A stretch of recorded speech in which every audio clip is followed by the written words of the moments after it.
One nonprofit in the Brazos Valley is using donations as a part of their mission to help some of the most vulnerable in the community. 25 News reporter Hannah King tells us how desks, tables, and secondhand clothing go a long way in the fight against human trafficking.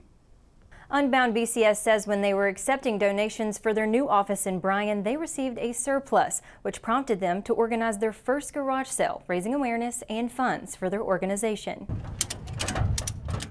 Whether the group organizes an event big or small, Unbound BCS uses the opportunity to share that human trafficking is happening right here. We've received a really incredible response. I think people feel safe. It's outside, everyone's wearing masks, and everything's all spread out, but we've sold most of our big pieces and just got some little stuff left, and so we're excited about the success of it. Turn it on its side.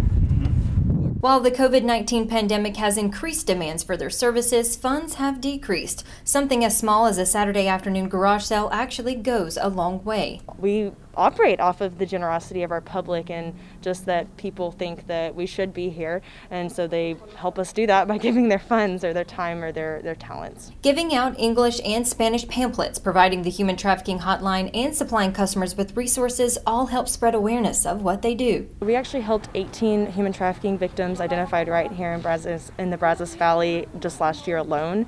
We're still working with many of those and think the numbers are going to be even higher this year. So if people don't think it's happening here, I don't think you can argue with those numbers. This Brazos County resident supports the work Unbound BCS does in our community and pitches in where she can, like during Saturday's garage sale. Because it's such a great cause and what they do is amazing. People don't realize that it is happening in our own backyard.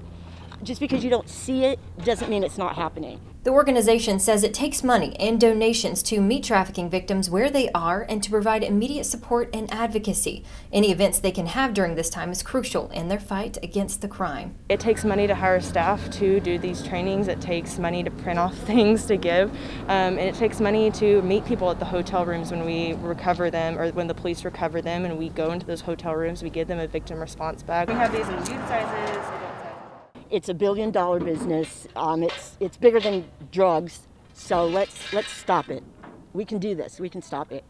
The organization says if you do not know it is happening, you're not going to look out for it and you may not make any reports. So in 2020 alone, they were able to educate over 2,000 people with human trafficking awareness material, and they educated over 170 businesses, and they hope to make an even greater impact this year. Reporting in Bryan, Hannah King, 25 News. Hannah, thank you. January is National Slavery and Human Trafficking Prevention Month. Unbound BCS will have their big fundraising event Friday, March 26th at the Texas A&M Hotel and Conference Center.